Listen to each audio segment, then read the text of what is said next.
We are on day 276 of the Russia-Ukraine war, and due to rolling power outages, Ukrainians may be in store for a harsh winter. This as Russia attacks its power grid with missile strikes. President Zelensky renewing calls for the governments to take the ongoing situation seriously. For more, let's head to correspondent Chuck Holton, standing by in Kiev. Chuck. That's right. The Russians have fired thousands of missiles at Kyiv and at the surrounding areas, other cities around the country.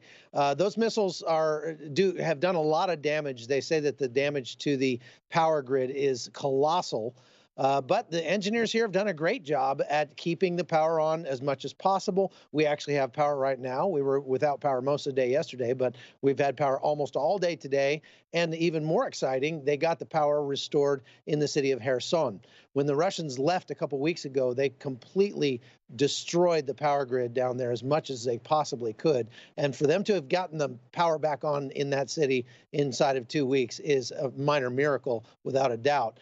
That means that people that live in Kherson won't necessarily have to evacuate. They'll be able to stay and heat their homes and charge their cell phones and all the things that you take for granted most of the time that we are getting a great appreciation for. I can tell you that right now. Most of the things that I have running are hit here have to be battery powered, and the later it gets in the evening, the harder it gets to keep those things running. So back to you. Seems like there are some reports that now Russia is likely removing nuclear warheads from aging nuclear cruise missiles and firing unarmed munitions at Ukraine. What are you hearing on this?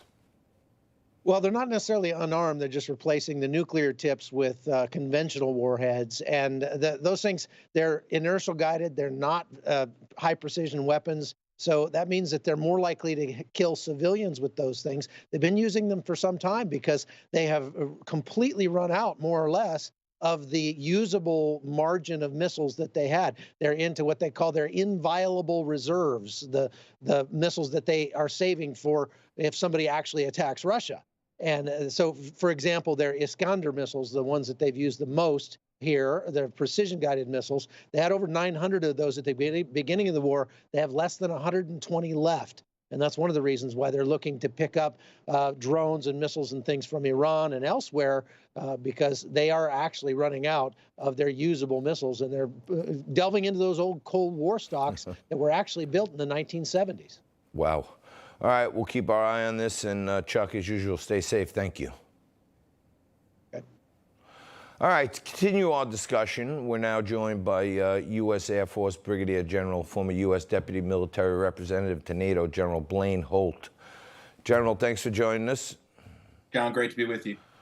I remember way back when they were saying they're probably going to go in a few weeks, they're probably going to go in a month. They went in as planned, and now we've hit the 9-month mark.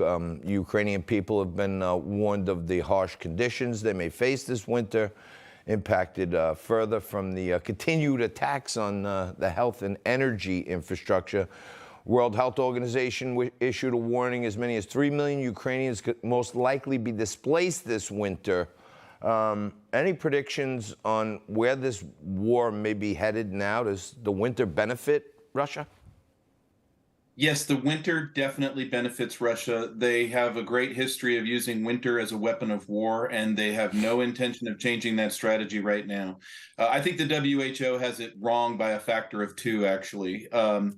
You know, we can't take away from what the Ukrainian engineers have done, which is what Chuck reports, miraculous, that they're able to keep this grid up and going. But the Russians are adamant about getting at that grid and creating a refugee crisis in Europe, which is already struggling with this war on the energy and food front in ways that I don't think anybody predicted a year ago. So this is interesting. So you think part of the tactic they're using here is to cause mass migration and put pressure on all the rest of Europe around? It's just another weapon of war. That's exactly right. So Ukraine, for the Russians at the strategic level, really represents killing fields that are used to exact what they want for an outcome in Europe. And what Putin's top line goal is disarray and disunity in the EU, that is occurring, disarray and disunity in the transatlantic alliance, and that is occurring on an economic level for certain. So by creating these effects in the Ukrainian grid and potentially pushing 6 million to 8 million out of the country in an already dire situation, that is one of the Russian aims. We don't know if they'll be successful. Russia has their own problems in this, but that is certainly the threat to Europe. Well, I was talking to, relaxing, talking to some former military guys, and they were saying that early on, Russia had this plan where they didn't want to do too much damage to the infrastructure because they thought they were going to take the whole country wholesale. They wanted the ports and the grids and everything to be working so they could just be pumping the oil. Does this say that even that's out the window now when they're attacking the infrastructure? Yep, they've changed their entire plan. So when they thought it was a 5-day war, that's really evidence of kind of the stories that Putin was sold about how easy this would be, how modernized their military was. And then when they got in, they found out how corrupt they were, ill-prepared for war they were. And now it's just become an attrition grinder with horrific war crimes on all sides. So no, the Russian strategy here has changed. But now they're looking to exact or what they can in other ways that go well beyond Ukraine. And now it seems like Zelensky's forces are feeling strengthened. They're vowing to recapture the Crimean Peninsula, which was famously annexed by Russia in 2014. Will that be possible, or should they keep the goal of let's keep what we still have? No, I think that they're going to have to try to lock in as many gains as they can before the world it gets exhausted from what this support looks like. Untold billions, unaccounted for billions, and weaponry that continuing to ply into Ukraine that can't go on forever. So they really do have to get on the front foot, and if they do score this victory in Crimea, which they seem to be adamant about, it could really change the nexus of power in Moscow against Putin quite substantially.